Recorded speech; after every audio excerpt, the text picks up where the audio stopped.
তো গাইজ এই দেখো, এটা হচ্ছে আকন্দ ফুল এবং যেটা ওর পাপা নিয়ে এসছে আর 2 দিন ধরে স্টোর করা ছিল, তোমাদেরকে বললামই। তো এটা দিয়ে মোটামুটি একটা বড় মালা হয়েই যাবে। আমি ভেবেছিলাম আরও হবে, বাট হয়নি।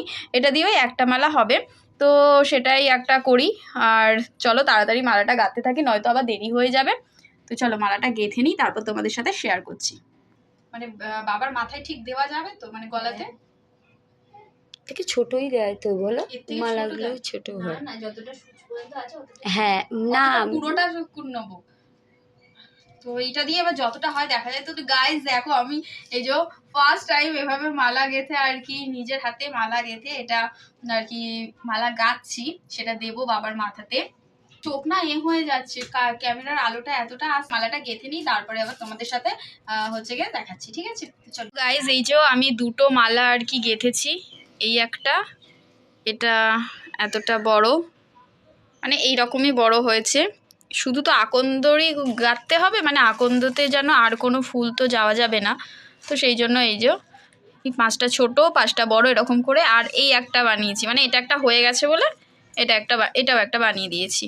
আর এখানে একদম ছোট ছোট রয়েছে, এইগুলো দিয়ে এটাও আর একটু বড় হতো, কিন্তু আমি আন্দাজ করতে পারিনি, সেই জন্য। তো জাগে এই ছিল বানানো। মা দুর্গার শাড়ি, হুম, এটা ভোলেনাথের ধুতি, হুম, এইটা মায়ের গামছা, আচ্ছা, এটা ভোলে বাবার গামছা।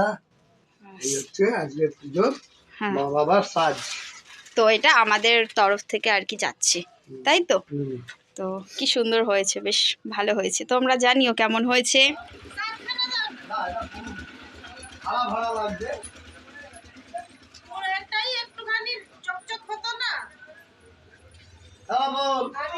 গঙ্গা জল আছে নাকি দেখতো, মেন ঘরটা গঙ্গা জল দিলে ভালো হবে।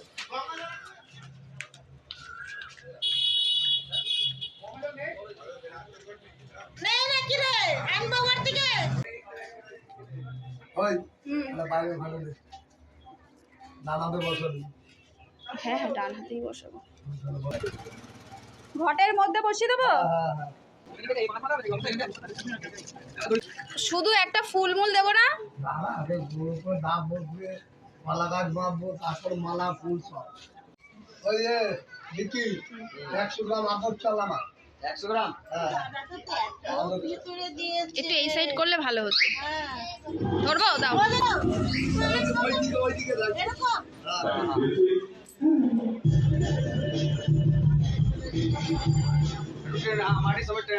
হ্যাঁ ঠিক আছে, এবার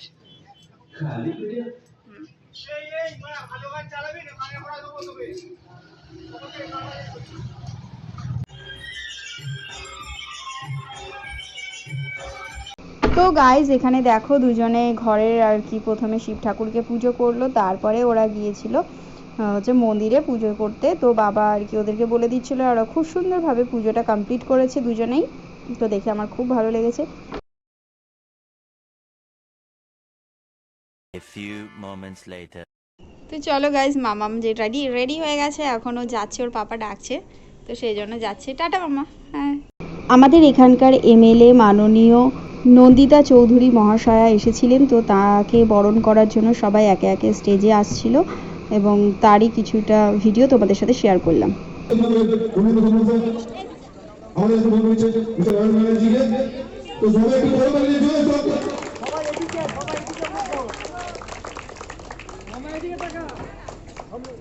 মা শীতলের আর মা শীতলের তরফ থেকে আমরা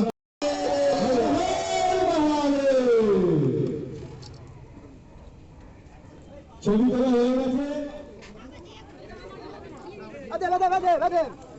আজ মহাশিবরাত্রি উপলক্ষে আজ আমাদের মধ্যে উপস্থিত হয়েছে আমাদের হাওড়ার বিধায়িকা শ্রীমতী নন্দিতা চৌধুরী ও আমাদের হাওড়ার জেলা যুব তৃণমূলের সেক্রেটারি অরূপ ব্যানার্জি ও আমাদের হাওড়া তৃণমূলের যুব পূর্ণেন্দু ঘোষ। আমাদের ক্লাবের তরফ থেকে ওনাদেরকে অসংখ্য ধন্যবাদ একটু আমাদের জন্য সময় বের করার জন্য।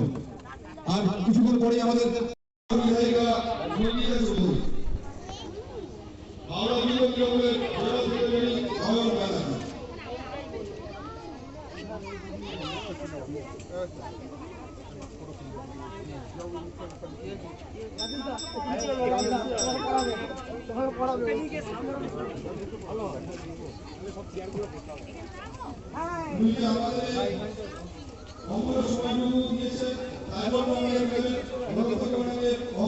বল বল। এখন আমি বৌদির কাছে আসলাম শাড়ি পরতে। এই শাড়িটা পরতে বাবা যা ঝামেলা, বৌদি পরিয়ে দিল আমাকে। বৌদি একটা হোয়াইট কালারের শাড়ি পরেছে, যেটা আজকেই কিনে নিয়ে এসছে কালকে, আর আমি এটা পরেছি। কেমন লাগছে আমাদেরকে জানিও, একটু তাকিয়ে দাও। বৌদি এখনো সাজবে, সাজবে এখনো, একটু কানের টানের পরবে। তো চলো এখন তাড়াতাড়ি রেডি শেডি হয়ে যাই, ঠিক আছে? নয়তো দেরি হয়ে যাবে। বৌদির এখনো মালা গাঁথা হয়নি। বৌদি এতক্ষণ ধরে কী করছিল কি জানি, মালা গাঁথা হয়নি। এখন চুলটা সেট করছে, তো করে নি, কারণ আমি বাড়ি যাই। আমাকে তাড়িয়ে দিচ্ছে, বলছে তুই শাড়িটাই পরে নিয়েছিস, এবার যা ভাগ বেরো, দরকারের কাজ মিটে গেছে, বলছে এবার তুই যা বাড়ি যা। তো চলো, তো চলো গাইস, টাটা টাটা।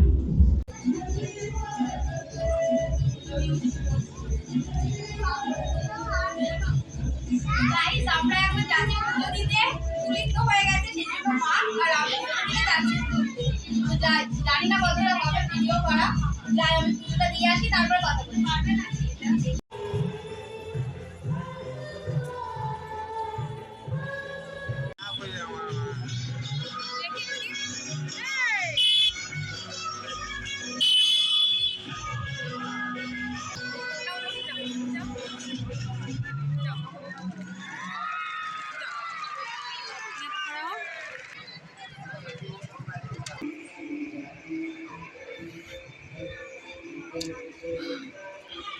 তো গাইস পুজো শেষ হলো, হয়ে বাড়ি আসলাম। ওদিকে এত ভিড় যে আর মানে ভিডিও আর কি করা সম্ভব হয়নি আমার। তো এখন এবার হ্যাঁ মা, আরে আসুন চন্দ্রবিন্দু, এখন চন্দ্রবিন্দু খাবো। বাবু খেয়েছি চন্দ্রবিন্দু। তো পুজো টুজো শেষ করে বাড়ি চলে এসেছি। এবারে যাব ফাংশনের ওদিকে, সেই ভিডিওগুলো তোমাদের সামনে নেক্সট ভিডিওতে চলে আসছে, নেক্সট পার্টে আর কি আমি দিয়ে দেবো। আর পরের ভিডিও দেখার জন্য অবশ্যই চ্যানেলে নতুন হয়ে থাকলে লাইক কমেন্ট শেয়ার আর সাবস্ক্রাইব করে পাশে থেকো। চলো সবাইকে টাটা, বাই বাই।